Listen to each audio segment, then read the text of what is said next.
तुम्हें इस क्षमा के पश्चात अवसर मिला है दुर्गा, इसका उपयोग या दुरुपयोग करना। अब यही तुम्हारा भविष्य निर्धारित करेगा। प्रभु, ना तो मैं किसी उपयोग योग्य रहा और ना ही दुरुपयोग योग्य।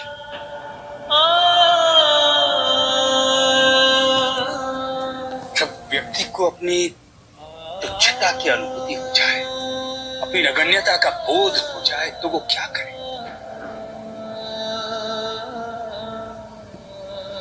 प्रभु, मैं किसी योग्य नहीं, ना राज करने योग्य और ना इस राज्य में रहने योग्य। इसलिए मैं सिंहासन त्याग कर कहीं दूर वन में निकल जाना चाहता हूं, जहां मुझे कोई न पहचाने, कोई मेरी ओर देख ना पाए, क्योंकि अब मैं किसी से दृष्टि मिलाने योग्य भी नहीं रहा। क्या करोगे इस संसार से दूर, वन में जाकर? मैं आजीवन मदोन्मत्त रहा, मदिरा में डूबा रहा। कभी संभलने की आवश्यकता ही नहीं हो, किंतु अब जागृत हुआ हूं तो समझ नहीं आ रहा, कैसे चलूं, कहां जाऊं, क्या करूं। चारों ओर अंधेरा ही अंधेरा है। इस क्षण मेरे समक्ष केवल प्रश्न ही प्रश्न है, शंकाएं ही शंकाएं हैं, और उत्तर एक भी नहीं।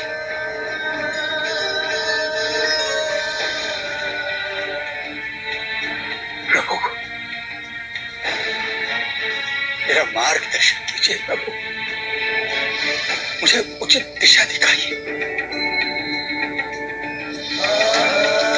पश्चाताप के रहस्यों से मुझे अवगत करवाइए प्रभु, अन्यथा मैं भटकता रहूंगा, कभी अपने पापों के बोझ से मुक्त नहीं हो पाऊंगा। जिस एकाकीपन को मैंने स्वयं स्वीकार किया है, सहसा वही एकाकीपन मुझे भयभीत कर रहा है। एक असहनीय सी पीड़ा हो रही है प्रभु मुझे। तुम्हारी ये पीड़ा इसी बात का लक्षण है दोस्तों, कि तुम अपने नए जन्म की ओर अग्रसर हो। ये पीड़ा, ये कष्ट, ये तुम्हारे तपश्चर्य का आरंभ है। तुम्हारा अहंकार तुमसे छूटने लगा है दोस्तों, और इस प्रक्रिया में पीड़ा होना स्वाभाविक है, क्योंकि आज तक तुम्हारे अहंकार को जो जो वस्तु पोषित करती आई, तुम उन सभी वस्तुओं को त्याग कर उनसे दूर जाना चाहते हो। इसीलिए ये भय है कि तुम्हारी अपनी परिभाषा क्या रह जाएगी। मैं अवश्य यही प्रतीत हो रहा होगा दोस्तों कि तुम नष्ट हो रहे हो। मैं ये ढूंढता हूं, कदापि नहीं। जो नष्ट हो रहा है वो है तुम्हारा अहंकार, जो सदैव विकसित होने के लिए दूसरों पर आश्रित रहा है। तुमने एकांतवास का निर्णय ले लिया है दोस्तों। तुम्हारा अहंकार हर संभव प्रयास कर रहा है तुम्हें भयभीत करने का, आशंकित करने का, और जैसे जैसे यह अहंकार तुमसे दूर होगा, उतना ही तुम अपनी वास्तविकता के समीप आते जाओगे। जिस भय की तुम्हें अनुभूति हो रही है दोस्तों, इसी को पार करने के पश्चात भी तुम अभय हो सकते हो। स्मरण रहे दोस्तों, इस संसार में प्रत्येक अनुभव तुलना पर आधारित होता है।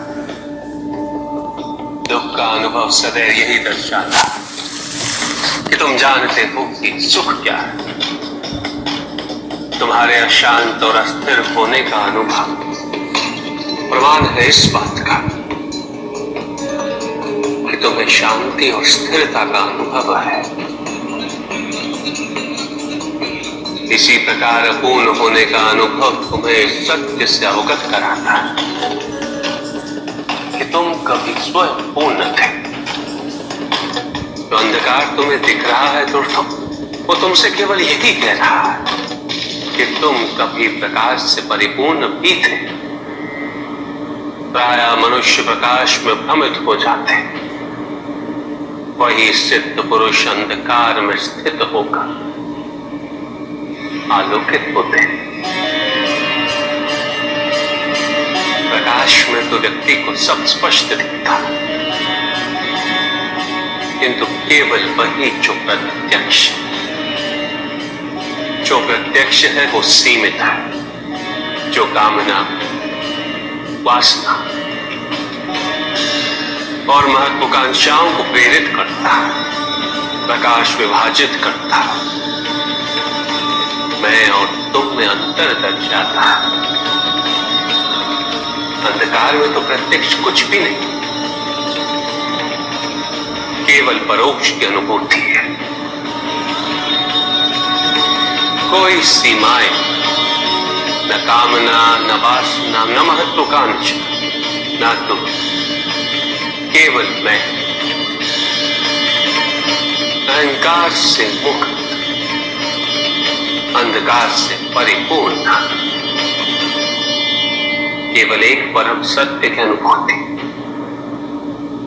यह अंधकार अज्ञान का अंधकार नहीं है दोस्तों, ये वो अंधकार है जिससे सभी रूप निकलते हैं।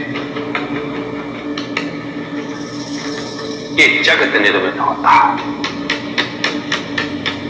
और फिर उसी अंधकार में विलीन हो जाता है। इससे भयभीत ना हो तो इसे सहर्ष स्वीकार करो, क्योंकि यही तुम्हारे नए जन्म का संकेत है। इसी अंधकार में स्वयं को खोकर तुम अपने सत्य, अपनी पूर्णता को प्राप्त करोगे। जाओ दोस्तों, अपने इस एकाकीपन की यात्रा को आरंभ करने हेतु अब तुम तत्पर ध्यान प्रारंभ करो तो बिना किसी लक्ष्य, बिना किसी हस्तक्षेप या नियंत्रण के केवल दृष्टा बनाओ, केवल अनुभव करो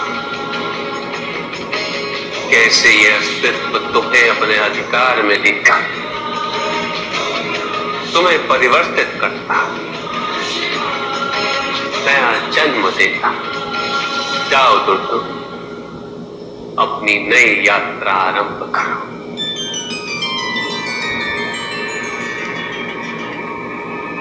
मैं कितना सौभाग्यशाली हूं कि स्वयं महादेव